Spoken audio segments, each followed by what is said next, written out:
Good morning, students. Today we are going to start a new lecture of P block elements in class 12th. We are going to, in previous lecture we discuss about physical properties of group 17 elements.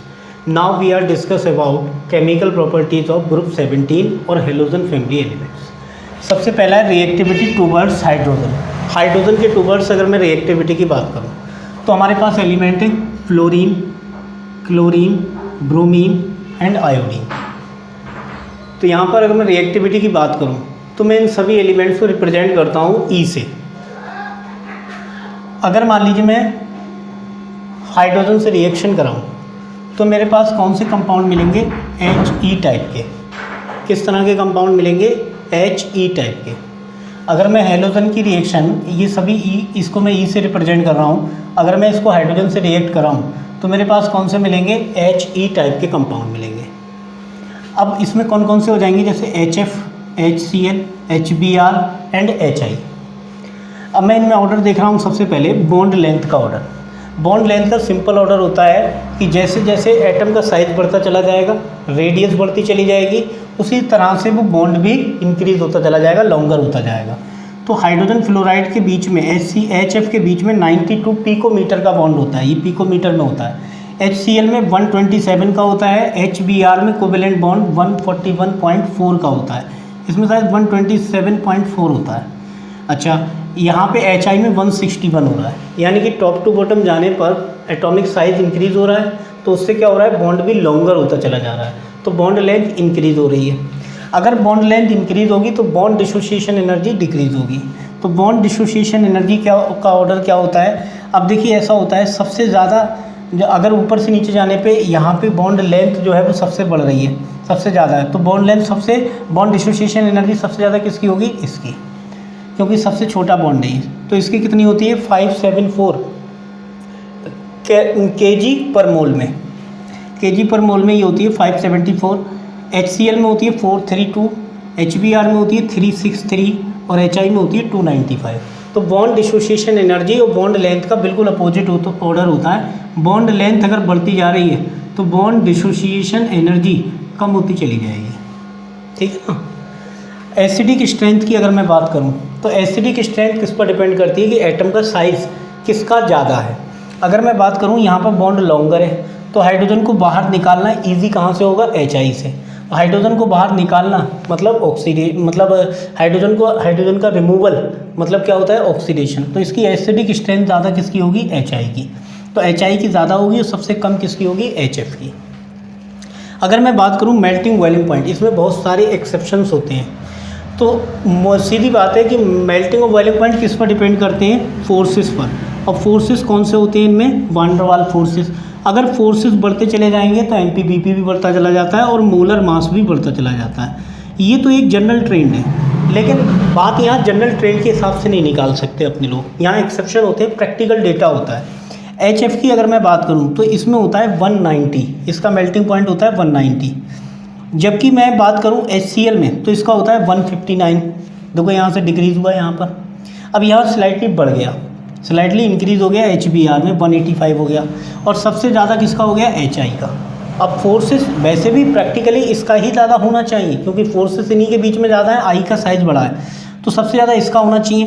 फिर उससे कम पे होना चाहिए HF यहाँ आना चाहिए. फिर उसके बाद ये आएगा, फिर उसके बाद ये आएगा. तो इसमें एक्सेप्शन है. तो यहाँ एक्सेप्शन होते हैं, इसीलिए मैंने डेटा यहाँ पे लिख दिया है. बॉइलिंग पॉइंट होता है इसका HF का 293, जबकि इसका HCl का डिक्रीज़ हो गया 189 हो गया. HBr का 206 हो गया, इंक्रीज़ हो गया. और इसका जो हो गया हमारा 238. तो ये जो वेरिएशन की वजह से होता है, ये प्रैक्टिकल डेटा है और डेटा के हिसाब से अपने लोग इसमें लिख रहे हैं. आइडिया हम इसमें कुछ नहीं लगा सकते, ये चीज़ तो आपको याद रखनी पड़ेगी. आइडिया हम इसमें कुछ नहीं लगा सकते. आइडिया तो बस यही देखकर बता सकते हैं कि फोर्सेस ज़्यादा हैं तो मोलर मास ज़्यादा होगा और मेल्टिंग बॉइलिंग पॉइंट बढ़ जाएंगे. लेकिन यहाँ पर आप देख रहे हैं बीच बीच में वेरिएशन भी आ रहा है, इसीलिए इसका डेटा मैंने लिख दिया. ये चीज़ आपको याद करनी पड़ेगी ओवरऑल. अब देख रहे हैं रिएक्टिविटी टुवर्ड्स ऑक्सीजन. अगर मैं रिएक्टिविटी टुवर्ड्स ऑक्सीजन चेक करूँ तो फ्लोरीन जो बनाता है कितने टाइप के ऑक्साइड बनाता है? OF2 टाइप का और O2F2 टाइप का फ्लोराइड बनाता है. OF2 टाइप का जो फ्लोराइड है ये थर्मली स्टेबल होता है. ठीक है ना, यानी टेम्परेचर देने पर ये जल्दी नहीं टूटेगा। क्लोरीन जो बनाता है वो Cl2O, ClO2, Cl2O6 and Cl2O7 बनाता है। आपको पता है इन सभी की ऑक्सीडेशन स्टेट जो होती है, कौन कौन से एलिमेंट हैं, फ्लोरीन, क्लोरीन, ब्रोमीन और आयोडीन। आपको पता है ये तो केवल -1 शो करता है, ठीक है ना, ये तो केवल -1 ऑक्सीडेशन स्टेट शो करता है, लेकिन इन सभी की -1 से लेकर +7 तक ऑक्सीडेशन स्टेट हो सकती है। इनमें सभी में d ऑर्बिटल होता है, जबकि इनमें d ऑर्बिटल नहीं होता। इससे पहले लेक्चर में आप देख चुके हो एनामोलस बिहेवियर ऑफ फ्लोरीन। तो क्लोरीन जो बना रहा है वो Cl2O बना रहा है, ClO2 बना रहा है, Cl2O6 बना रहा है, Cl2O7 बना रहा है। ये सभी हाईली रिएक्टिव होते हैं क्योंकि इन सभी की हाईएस्ट ऑक्सीडेशन स्टेट होती है यहाँ पर, जिनमें ClO2 जो होता है हमारा, ये ब्लीचिंग एजेंट का काम करता है, मतलब किसी का भी कलर गायब कर सकता है। ब्रोमीन जो बनाता है Br2O, BrO2, BrO3, ये सभी जो होते हैं वो पावरफुल ऑक्सीडाइजिंग एजेंट होते हैं, मतलब आसानी से ऑक्सीजन दे सकते हैं। आयोडीन फॉर्म करता है I2O4, I2O5, I2O7, ये सभी जो हैं इनसॉल्युबल सॉलिड होते हैं, वाटर के साथ मिक्स नहीं होते। जिनमें I2O5 जो होता है ऑक्सीडाइजिंग एजेंट है, गुड ऑक्सीडाइजिंग एजेंट का काम करता है, ये आसानी से ऑक्सीजन को दे देता है। रिएक्टिविटी टुवर्ड्स अदर हेलोजन, इनको हम इंटर हेलोजन कंपाउंड भी कहते हैं। ऐसा होता है जिन फ्लोरीन के साइज़ में डिफरेंस होता है, जैसे मैं बात करूं फ्लोरीन और ब्रोमीन की, जैसे मैं बात करूं फ्लोरीन और आयोडीन की, जिनके साइज़ में डिफरेंस होता है वो सभी आपस में रिएक्ट होकर कंपाउंड बना लेते हैं। इनको हम कहते हैं इंटर हेलोजन कंपाउंड, यानी कि halogen compound amongst themselves to form number of compound, these compounds are called inter halogen compound. अब इसमें जो इंटर हेलोजन कंपाउंड में ये जो एक्स डैश मैंने लिखा हुआ है, जो ये एक्स है इसका साइज तो कैसा होगा, लार्ज, बिगर साइज होगा, जबकि इसका साइज जो होगा वो कैसा होगा, स्मॉल साइज होगा, स्मॉल साइज जैसे फ्लोरीन का होगा, ठीक है ना। तो ये आपस में रिएक्शन करके IF है या BRF है, तो इस तरह के जो हैं वो कंपाउंड बना लेते हैं। इन कंपाउंड्स को हमने नाम दिया है इंटर हेलोजन कंपाउंड। और ये कितने टाइप के होते हैं, जैसे XX टाइप का, XX डैश टाइप का, XI3 टाइप का, XX-7 टाइप का। तो ये सभी इनमें क्या होते हैं, हेलोजन। बस ध्यान ये रखा जाता है कि एक का तो साइज़ छोटा होगा और दूसरे का साइज़ बहुत बड़ा होगा, तो साइज़ में डिफरेंस होगा इनमें आपस में, तो ये आपस में रिएक्शन करके इंटर हेलोजन कंपाउंड फॉर्म करते हैं, ठीक है। चलिए अब देखते हैं क्लोरीन को 1774 में शीले ने बनाया था। इसकी प्रिपरेशन की पहले मैं इसकी बात करूं, क्लोरीन के बीच में क्या होता है, सिंगल बॉन्ड होता है। ये सिंगल बॉन्ड होता है क्लोरीन के बीच में, सभी हेलोजन के बीच में होता है। प्रिपरेशन की बात करूं तो मैग्नीज डाइऑक्साइड की HCl से अगर हम रिएक्शन कराएं तो हमारा बन जाता है मैग्नीज क्लोराइड और क्लोरीन गैस इज रिलीज। तो ये पहला मेथड होता है, इसको हम लैब मेथड भी कहते हैं, लैब में बनाते हैं हम इससे। अगर मैं KMnO4 की HCl से रिएक्शन करा दूं पोटेशियम परमैंगनेट की, तो KCl बनता है, मैग्नीज डाइक्लोराइड बनता है, वाटर भी निकलता है और क्लोरीन गैस रिलीज होती है। ये दोनों ही आपके लैब मेथड होते हैं। अगर मैं बात करूं HCl की O2 के साथ रिएक्शन करा दूं in the presence of copper chloride, तो यहाँ से क्लोरीन गैस रिलीज हो जाती है। इस प्रोसेस को नाम दिया गया है डेकॉन प्रोसेस, और ये इंडस्ट्रियल प्रोसेस होता है। इंडस्ट्री में इसी मेथड से बनाई जाती है क्लोरीन गैस, डेकॉन प्रोसेस से। अब मैं बात कर रहा हूँ प्रॉपर्टीज़ की, तो क्लोरीन ग्रीनिश येलो कलर का होता है, पंजेंट स्मेल होती है और सफोकेटिंग ऑर्डर होता है इसका, यानी कि इसकी पंजेंट स्मेल होगी और सफोकेटिंग मतलब सांस लेने में कुछ चुभने लग जाएगा, तकलीफ होने लग जाएगी क्लोरीन गैस की।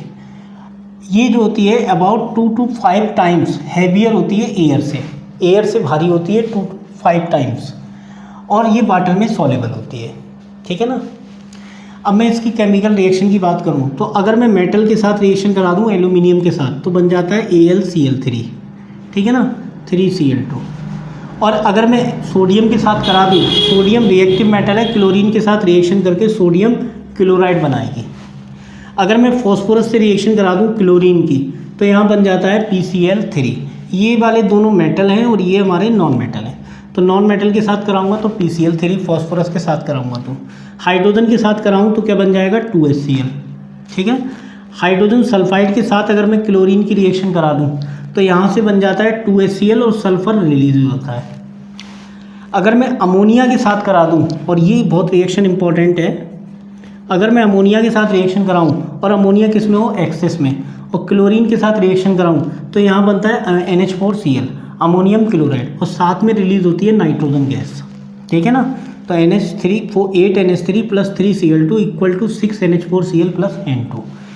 अगर यही रिएक्शन में, अगर मैं इसी रिएक्शन में क्लोरीन एक्सिस में ले लूँ, अभी अमोनिया एक्सिस में था, अब क्लोरीन एक्सिस में, तो यहाँ से बन जाता है नाइट्रोजन ट्राईक्लोराइड, और नाइट्रोजन ट्राईक्लोराइड हाईली एक्सप्लोसिव होता है, हाईली एक्सप्लोसिव।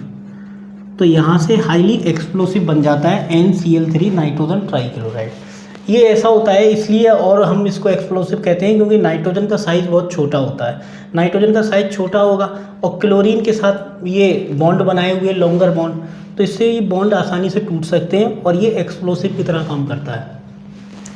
अगर मैं क्लोरीन की रिएक्शन NaOH के साथ कराऊँ, मोस्ट पॉपुलर रिएक्शन है क्लोरीन की NaOH के साथ, वो भी कैसे, कोल्ड और डाइल्यूट NaOH के साथ रिएक्शन कराऊँ, तो क्लोरीन क्या बनाता है, NaCl तो बनाएगा ही, लेकिन यहाँ से बना लेता है सोडियम ऑक्सीक्लोराइड, सोडियम ऑक्सीक्लोराइड या फिर सोडियम हाइपोक्लोराइड, ये बना लेता है। और अगर मैं यही रिएक्शन NaOH ले लूँ मैं हॉट और कॉन्सेंट्रेटेड, तो यहाँ बन जाता है सोडियम क्लोरेट। फ़र्क है दोनों रिएक्शन में, इसमें हाइपोक्लोराइड बनता है और इसमें क्लोरेट बनता है, तो इसमें क्या बन जाता है, क्लोरेट, सोडियम क्लोरेट। अच्छा, क्लोरीन की अगर मैं कैल्शियम हाइड्रोक्साइड से रिएक्शन कराऊँ तो ये बन जाता है CaOCl2, इसको हम कहते हैं ब्लीचिंग पाउडर, ब्लीचिंग पाउडर। तो यहाँ ब्लीचिंग पाउडर बन जाता है और CaCl2 अलग हो जाता है। ठीक है ना। अगर मैं मीथेन जो हाइड्रोकार्बन है उनका मैं क्लोरीनेशन करा दूँ, ठीक है ना, तो ये एक एक करके हाइड्रोजन को रिप्लेस करने लग जाता है, CH3Cl बन जाएगा, HCl निकल जाएगा, फिर से ये रिएक्शन आगे के लिए बढ़ सकती है और हाइड्रोजन निकलेगा, CH2Cl2 बनेगा, CHCl3 बनेगा, फिर CCl4 बनेगा। तो ये रिएक्शन जो है वो क्लोरीनेशन होता है किसी भी हाइड्रोकार्बन का। अगर मैं SO2 के साथ क्लोरीन वाटर की रिएक्शन करा दूँ तो ये SO2 को किस में ले जाता है, H2SO4 में, ठीक है ना, ऑक्सीडाइजिंग एजेंट की तरह काम करता है। अच्छा, फेरस सल्फेट को ये किस में ले जाता है, फेरिक सल्फेट में, फेरस कन्वर्ट इनटू फेरिक, और क्लोरीन जो है वो HCl की फॉर्म में अलग हो जाती है। क्लोरीन अगर अब जो ये जो एक्शन होता है इसका ये ब्लीचिंग एक्शन कहा जाता है, ये ब्लीचिंग एक्शन होता है। कैसा एक्शन होता है ये, ब्लीचिंग एक्शन। अब ब्लीचिंग एक्शन का मतलब क्या होता है कि कलर को गायब करना, तो क्लोरीन वाटर का यूज़ किया जाता है, वैसे भी करते हैं हम लोग, क्लोरीन वाटर का यूज़ किया जाता है और क्लोरीन वाटर के साथ मिक्स होकर क्या बनाता है, HCl और नेसेंट ऑक्सीजन देता है। और ये जो नेसेंट ऑक्सीजन होती है ये किसी भी कलर सब्सटेंस के साथ मिलकर उसको कलरलेस सब्सटेंस में कन्वर्ट कर देती है। तो ये इसकी केमिकल प्रॉपर्टी होगी हमारी क्लोरीन की। क्लियर।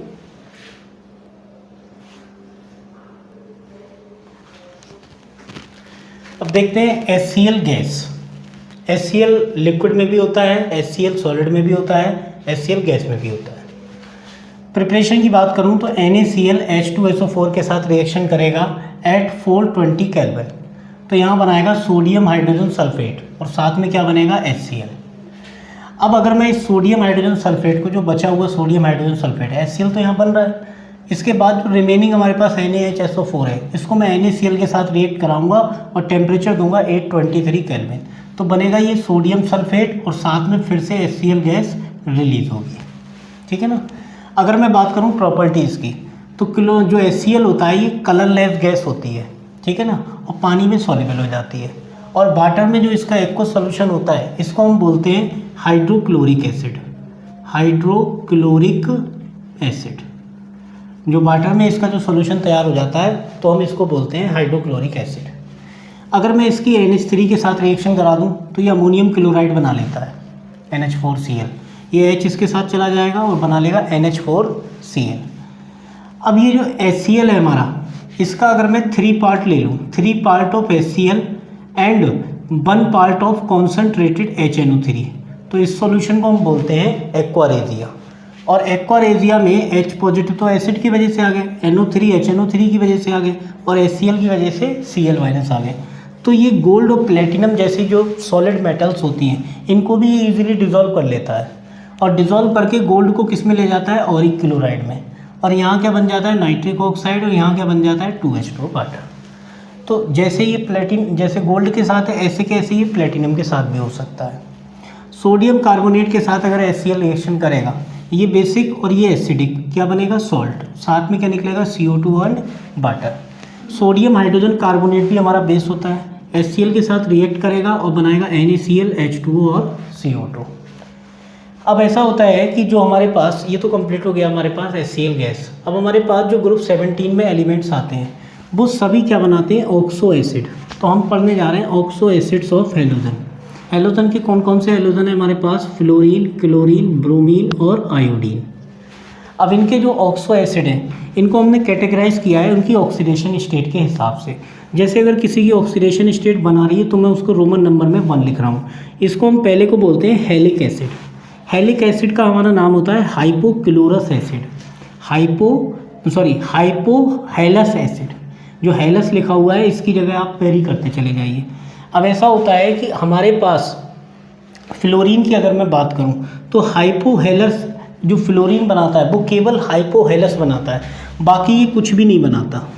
यानी कि जितने भी अदर, भाई आपको पता है फ्लोरीन की इलेक्ट्रोनेगेटिविटी जो होती है वो पीरियोडिक टेबल में सबसे ज़्यादा है, और दूसरी बात इसके पास d ऑर्बिटल भी नहीं है, तो ये केवल -1 ऑक्सीडेशन स्टेट शो करता है। तो -1 ऑक्सीडेशन स्टेट शो करने की वजह से केवल ये हाइपोहेलस एसिड बनाता है। हाइपोहेलस एसिड में कौन कौन से एग्जाम्पल हैं, ये जो फर्स्ट लगा हुआ है ये ऑक्सीडेशन स्टेट को रिप्रेजेंट कर रहा है, तो यहाँ पे HOF ही बनाता है, इसका नाम होता है हाइपोफ्लोरस एसिड। हाइपोफ्लोरस एसिड बनाता है। और हाइपोफ्लोरीन का है तो ये हाइपोफ्लोरस एसिड हो गया, क्लोरीन के केस में ये हाइपोक्लोरस एसिड हो जाएगा, ब्रोमीन के केस में ये हाइपोब्रोमस एसिड हो जाएगा, आयोडीन के केस में ये हाइपोआयोडस एसिड हो जाएगा। तो लास्ट में इसमें क्या लगेगा, हेलस एसिड, मतलब OUS आएगा अस नेम में। हेलिक एसिड, हेलिक थर्ड एसिड कौन से होते हैं, इनको हम हेलस एसिड भी कहते हैं। ये जो फ्लोरीन है अब ये तो नहीं बनाएगा लेकिन बाकी के अदर बनाते हैं। अब हाइपोहेलस जो हेलस एसिड है वो केवल बनाता है क्लोरीन। क्लोरीन में कौन सा होता है, HClO2 वाला, HClO2 बनता है। HClO2 जो होता है इसको हम बोलते हैं ये क्लोरस एसिड होता है। क्या होता है, ये हाइपोक्लोरस एसिड होता है। हाइपो आप सभी में लगा सकते हो आगे, तो हाइपोक्लोरस एसिड होता है, इसको हम क्लोरस एसिड भी कहते हैं। हेलिक फिफ्थ एसिड, फिफ्थ में मतलब सभी की ऑक्सीडेशन स्टेट कितनी आएगी, 5, तो इसमें इसको हम बोलते हैं हेलिक एसिड। हेलिक एसिड में हमारे पास HClO3 है, इसको हम बोलते हैं क्लोरिक एसिड, इसको हम बोलते हैं ब्रोमिक एसिड, और इसको हम बोलते हैं iodic acid, HiO3। हेलिक seventh acid, अब सेवेंथ मतलब सेवेंथ ऑक्सीडेशन स्टेट, फ्लोरीन तो शो नहीं कर सकता, इसको हम बोलते हैं पर हेलिक एसिड। जैसे यहाँ पे बन गया HClO4, इसका नाम हो गया पर क्लोरिक एसिड, ये हो गया पर ब्रोमिक एसिड, ये हो गया पर आयोडिक एसिड। ठीक है ना। अब हम इनकी कुछ स्ट्रक्चर देख रहे हैं। ये HOCl की स्ट्रक्चर है। HOCl हमारा क्या था, हाइपोफ्लोरस एसिड, हाइपोक्लोरस एसिड। तो ये हाइपोक्लोरस एसिड की स्ट्रक्चर इस तरह की होती है। HOCl सिंगल बॉन्ड होता है। क्लोरीन के पास आपको पता है लोन पेयर कितने होते हैं, अब जो बढ़ेगा वो केवल लोन पेयर की वजह से बढ़ेगा। लोन पेयर होती है इसमें, इसके पास में 3 लोन पेयर। अब ये 3 लोन पेयर के साथ बॉन्डिंग करेगा तो HO के बीच में सिंगल बॉन्ड, O और Cl के बीच में सिंगल बॉन्ड। अब यहाँ पे डबल बॉन्ड से ऑक्सीजन को जोड़ दिया तो ये क्या बन गया, क्लोरस एसिड। और अगर मैं यहाँ पे इसका फॉर्मूला क्या होगा, HOClO या HClO2 लिख दूँ मैं यहाँ पे सिंपली, HClO2, और ये क्या हो गया, HOCl। ठीक है ना, ये हो गया ये क्लोरस एसिड हो गया। HOClO2 मतलब ये क्लोरिक एसिड हो गया, इसको हम HClO3 भी लिख सकते हैं। तो यहाँ पर ये लोन पेयर जो आपको दिखाई दे रहे हैं, एक यहाँ लोन पेयर काम आ गया, फिर यहाँ दोनों लोन पेयर काम आ गए, अब इसमें 3 लोन पेयर काम आ जाएंगे। इससे ऊपर ऑक्सीडेशन स्टेट नहीं होगी क्लोरीन की, ये क्लोरीन है। तो HOClO3 मतलब ये पर क्लोरिक एसिड हो गया HClO4। ठीक है ना। तो ये सिंपल है, कोई ऐसी बात नहीं है इसमें, टफ जैसी कोई चीज़ नहीं है। अब नेक्स्ट हमारा टॉपिक है इंटरहेलोजन कंपाउंड्स। इंटरहेलोजन कंपाउंड्स क्या होते हैं हमारे पास, जैसे two different halogen react with each other and form inter halogen compound, यानी कि दो हमारे इंटर जो हेलोजन है, दो हेलोजन हमारे आपस में रिएक्शन करते हैं और क्या बनाते हैं, इंटर हेलोजन कंपाउंड। यहाँ पर XX डैश टाइप का, XX3 टाइप का, X5 X7 टाइप तक का बन सकता है। लेकिन इन दोनों में फ़र्क क्या होता है, किसी एक की रेडियस कम हो और किसी एक की रेडियस ज़्यादा हो, यानी कि ऐसे हम दो हेलोजन लेते हैं जिनकी रेडियस के बीच में गैप होता है। इनकी प्रिपरेशन क्या है, जैसे Cl2 F2 आपस में मिल जाएं, इनका अगर इक्वल वॉल्यूम ले लिया जाए, आपस में सेम वॉल्यूम हो और टेम्परेचर हो 473 केल्विन, तो बन जाता है 2ClF। तो ये हमारा इंटर हेलोजन कंपाउंड ClF, यानी कि क्लोरोफ्लोरो कंपाउंड। क्लोरीन फ्लोरीन के साथ रिएक्शन करे जिसमें फ्लोरीन एक्सेस में हो और टेम्परेचर हो 573, तो बन जाता है ClF3। I2 और क्लोरीन आपस में इक्वल वॉल्यूम में अगर रिएक्शन कर रहे हैं तो बन जाएगा ICl। अब आप देख रहे हैं यहाँ I और Cl की रेडियस में डिफरेंस है, क्लोरीन और फ्लोरीन की रेडियस में डिफरेंस है। और ऐसे ही हमारा आयोडीन क्लोरीन के साथ रिएक्शन करेगा जिसमें क्लोरीन एक्सिस में होगा, तो यहाँ बन जाएगा ICl3। तो आयोडीन और क्लोरीन की रेडियस में डिफरेंस है। ब्रोमीन 5F2 से, यानी कि एक्सिस में रिएक्शन कर रहा है फ्लोरीन के साथ, तो बनेगा BrF5। यहाँ पर ब्रोमीन की ऑक्सीडेशन स्टेट कितनी होगी, +5, आयोडीन की कितनी होगी 3, इसमें कितनी होगी 1। इंटर हेलोजन कंपाउंड जो हमारे पास XX टाइप के, XX डैश, जिसमें डैश का जो साइज़ होगा वो स्मॉल होगा, X का साइज़ ग्रेटर होगा। इसमें एग्जांपल है ClF, BrF, IF, ICl। तो इसमें ClF में क्लोरीन की रेडियस ज़्यादा है, ब्रोमीन की इसमें है, और इसमें आयोडीन की रेडियस ज़्यादा है। क्लोरीन, ये ClF जो होता है वो कलरलेस गैस होती है। ब्रोमीन फ्लोराइड हमारा पेल ब्राउन कलर का होता है और ICl हमारा रेड कलर का होता है। अगर मैं XX-3 टाइप के कंपाउंड की बात करूं तो इसमें आ जाता है ClF3, BrF3, ICl3। इसमें ये वाला जो ClF3 वो कलरलेस है, BrF3 हमारा ग्रीन येलो कलर का है, ICl3 हमारा ऑरेंज कलर का है। इन सभी की शेप जो होती है वो कैसी होती है, बेंड शेप होती है, ठीक है ना। लोन पेयर की वजह से ही शेप कैसी हो जाती है, बेंड शेप हो जाती है, जैसे H2O की शेप होती है, ठीक है ना, इन सभी की शेप। अब मैं बात कर रहा हूँ XX5 टाइप की, तो इसमें क्या होगा, इसमें IF5, इसमें सब में ऑक्सीडेशन स्टेट कितनी थी, +3 ऑक्सीडेशन स्टेट है। इन सभी का हाइब्रिडाइजेशन भी निकाल सकते हैं अपने लोग। जैसे मान लो मैं Cl का हाइब्रिडाइजेशन निकालूं तो 3 के साथ तो बॉन्ड बना लिया, Cl के पास 7 होते हैं तो 3 के साथ बॉन्ड बना लिया। अब बचे इसके पास कितने, केवल 4, तो यानी कि 2 लोन पेयर और 3 बॉन्ड पेयर, 2 लोन पेयर और 3 बॉन्ड पेयर, कितना हो गया 2 3 5, तो sp3 डिहाइब्रिडाइजेशन होगा इनमें। IF5, BrF5, ClF5 सभी में ऑक्सीडेशन स्टेट कितनी है, +5। तो कलरलेस है IF5, BrF5 कलरलेस है, ClF5 भी कलरलेस है, ये सब तीनों के तीनों कलरलेस हैं। इसमें +7 हाईएस्ट ऑक्सीडेशन स्टेट होती है और इसका एग्जांपल है IF7। IF7 कलरलेस होता है और इसकी स्ट्रक्चर या ज्योमेट्री जो होती है पेंटागोनल बाईपिरामिडल शेप की होती है। तो ये चीज़ है इंटर हेलोजन कंपाउंड। ये बहुत छोटा टॉपिक होता है, कोई बहुत टफ टॉपिक नहीं है, आराम से इसको प्रिपरेशन को याद कर लें।